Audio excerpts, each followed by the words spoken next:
the Copper War. The war ends with both sides claiming victory as the Tuluki force, led by Templars Radic, Lixei, Eunoli Winrofol, and Felicia Garthigraf, withdraws from the desert after having mostly spent the vein.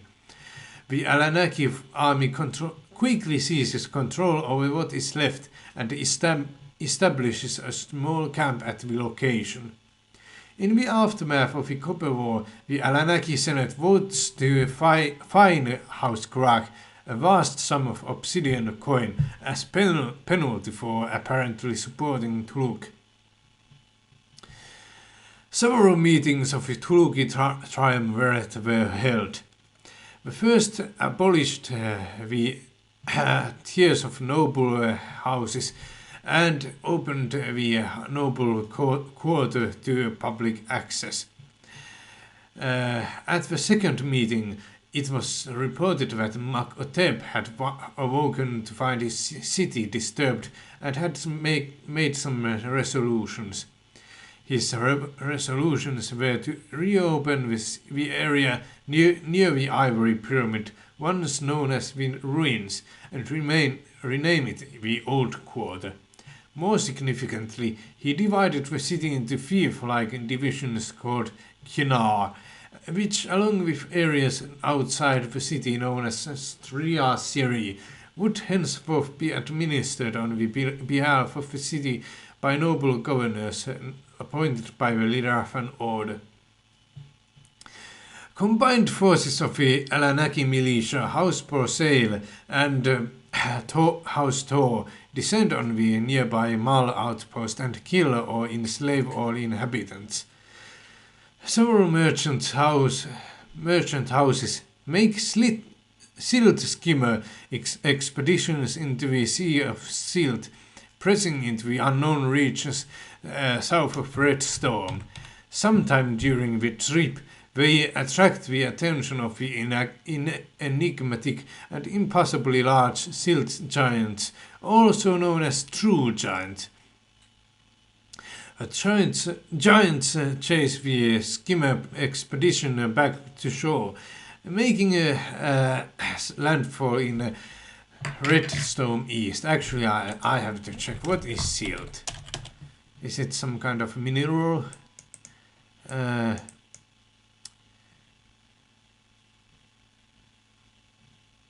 Okay. I don't really understand what it really is. But anyway,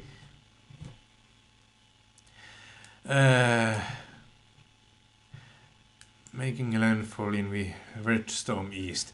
Over the course of the next few years, a few giants, so tall that the silhouettes are visible for miles, settle in Redstone East, driving out the farmers and workers who, until then, produced much of Alanak's grain.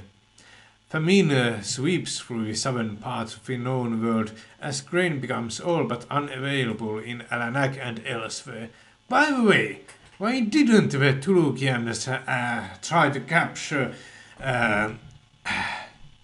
Redstone East? Because it was so important for Alanak. And it's... I would think it's not as heavily fortified and stuff. I don't know for a fact, but anyway. Or perhaps they did, but this the chronology just doesn't tell us. Cutting supply lines is something that, well, is pretty important in warfare. In the same year, a mysterious malady begins to sweep throughout the known world, causing the Kank. What is Kank? It's probably an animal species. Uh, the Salanfians' primary method of transportation to slowly sicken and die. And what is malady actually? I have to check that. It's some sort of sickness. Probably. Yes, it's a sickness. Long-lasting sickness.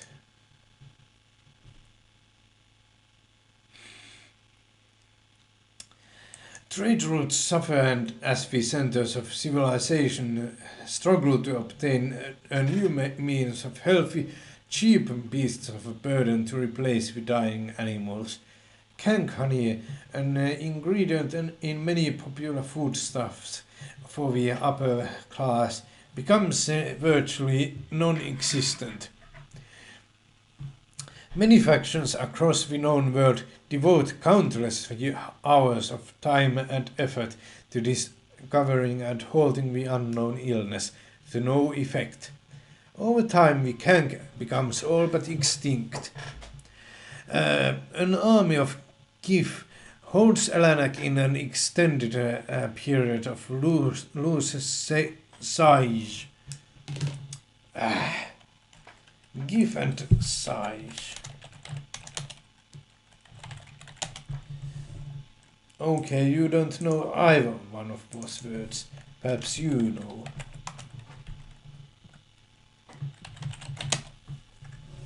Okay. So I won't have a description of what that is.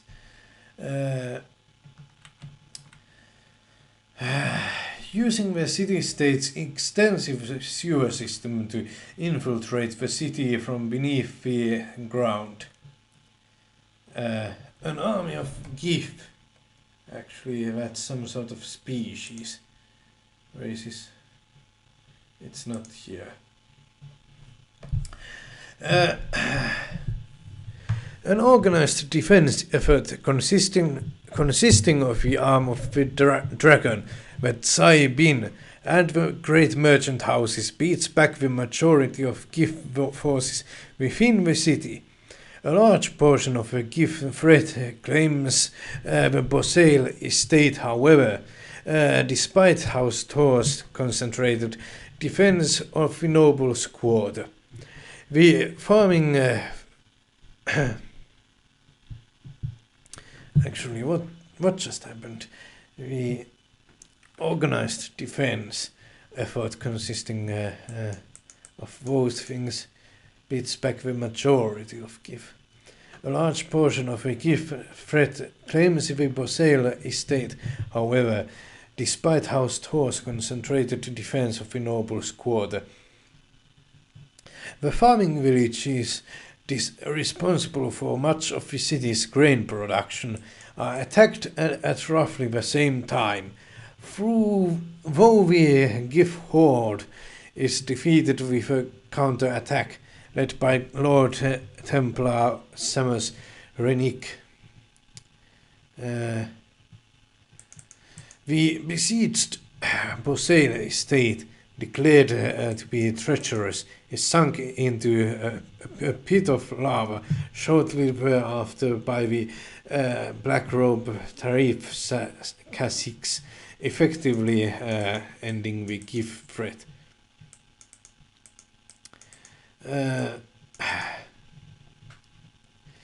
So, some sort of what is it in English? A lightning war. I don't know what it's, or thunder war. It's a direct translation, but I don't know the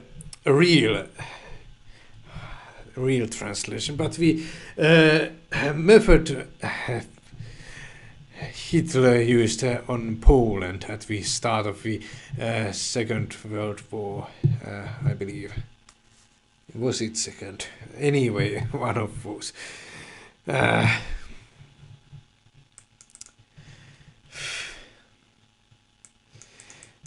So they sunk some place with that is full of GIF. So, and when we get to a year 40, at the party which marks the choosing of Hlum chosen in Tuluk, Makotep himself appears.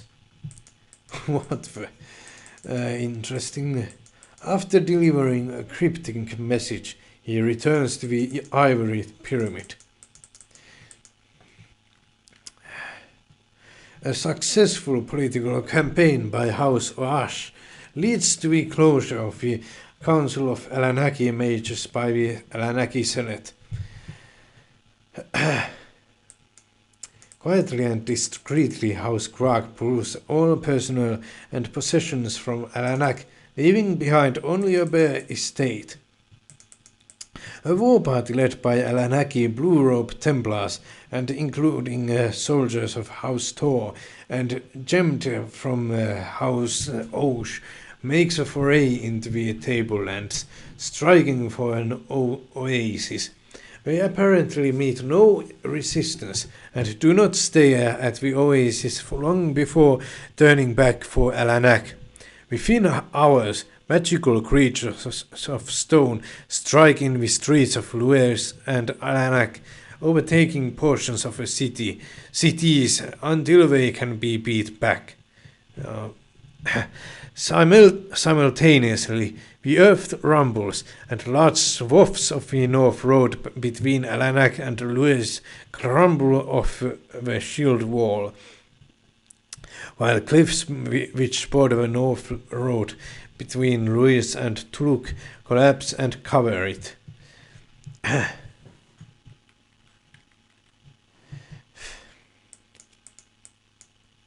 Interesting. An earthquake strikes the whole known, being felt everywhere and by everyone.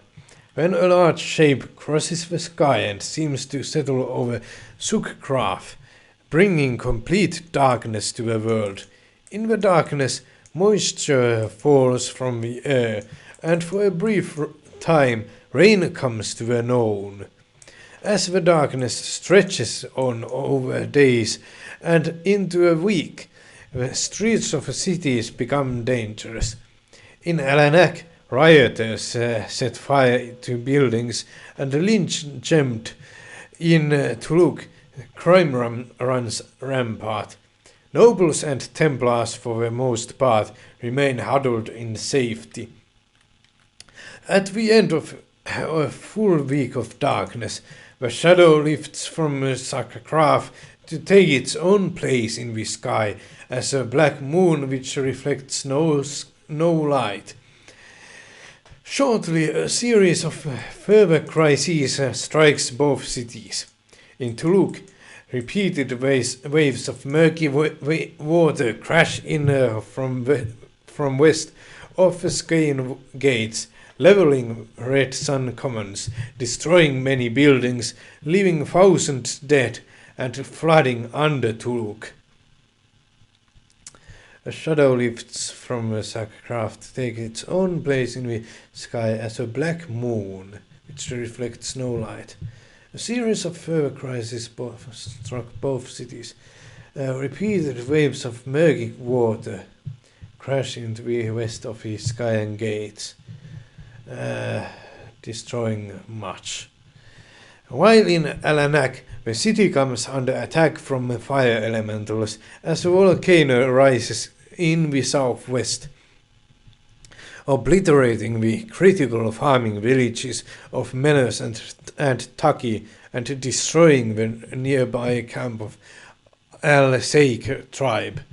In and around Luis, creatures of stone cause death and destruction while fierce, tearing winds kick up. In the aftermath, Alanak suffers massive, devastating starvation. Tuluk struggles to rebuild, while under Tuluk and its people are no more. Okay, just under Tuluk, at least. not the entire Tuluk.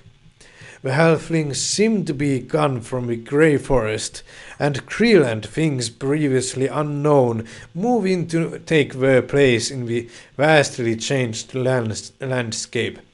The Alsaik and are nearly completely lost, and much take up a residence in the tents of the Arabet. And it is rumored that even in the alleys of the labyrinth, changes were seen after dark.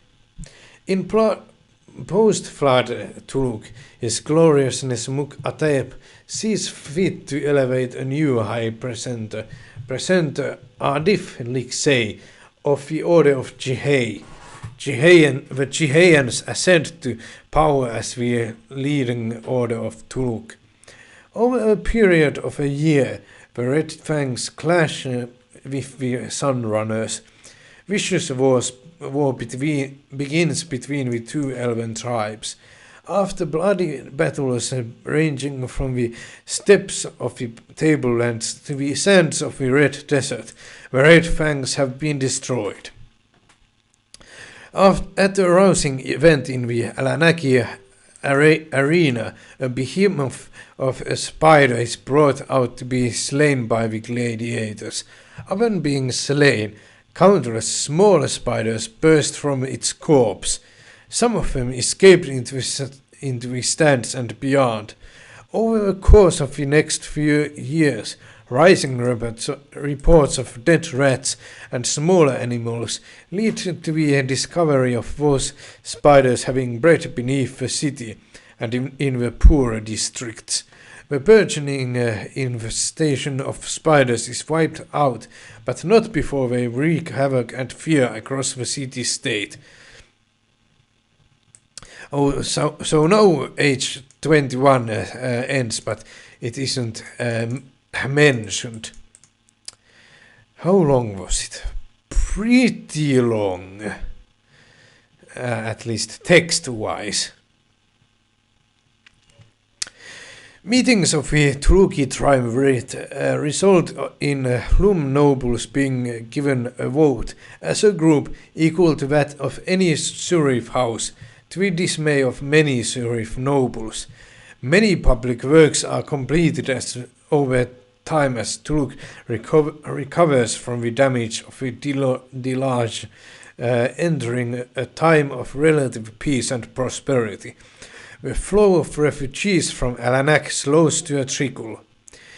A small army of Alanaki soldiers establish a camp at Ten Sarak. In reaction to the potential threat of an Alanaki move, the Tuluki fortress known as Ain Iskandir sees increasingly high activity. Tensions and numbers rise on both sides as the two armies set out for Tindashra. After scattering fighting on the borders and steppes, both forces meet to parley, but neither side surrenders. The two armies clash in a bloody battle. Suddenly, a great and powerful force was activated from somewhere in the Tuluk, matched by a similar force in the Muak lands. Great beams of light spring into the air from each location. As the lights begin to surge towards each other, the shadow of a dragon was sighted in the sky, swooping over Alanak, Luis towards Tuluk and around the rest of the known world before disappearing. After the beams of light connected, the land around Tin-Ra was torn apart, great earthquakes rumbling outwards.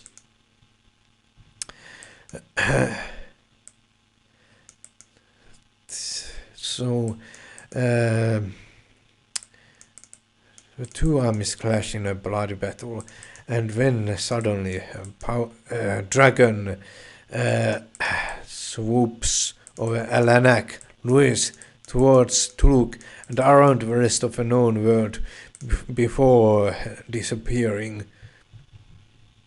Okay, the volcano near Alanak is no more, with a great swath of scoria planes left in its wake, but Tindashra is destroyed, a volcano that has erupted from within the rocky steppes. In Tuluk, Isa's tree appears to be desiccated. Okay, what is that bird? You don't know. Perhaps you'd know if I removed this last letter of it. No, you don't know. You fools. It's pretty clear that well, at least these pages here have some pretty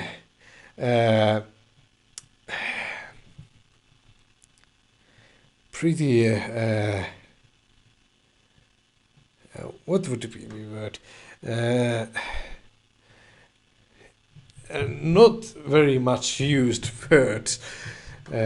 So neither one of these two translation things know what many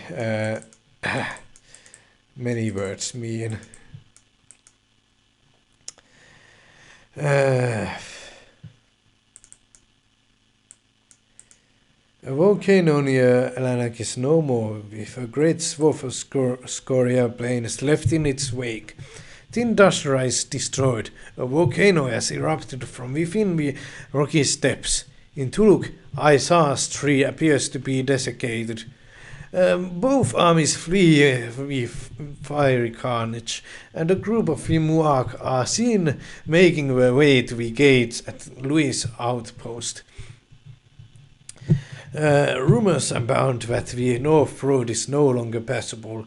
While both armies return to each of their respective city-states, claiming victory, the days of sometimes uneasy peace between Alanak and Truk are at an end.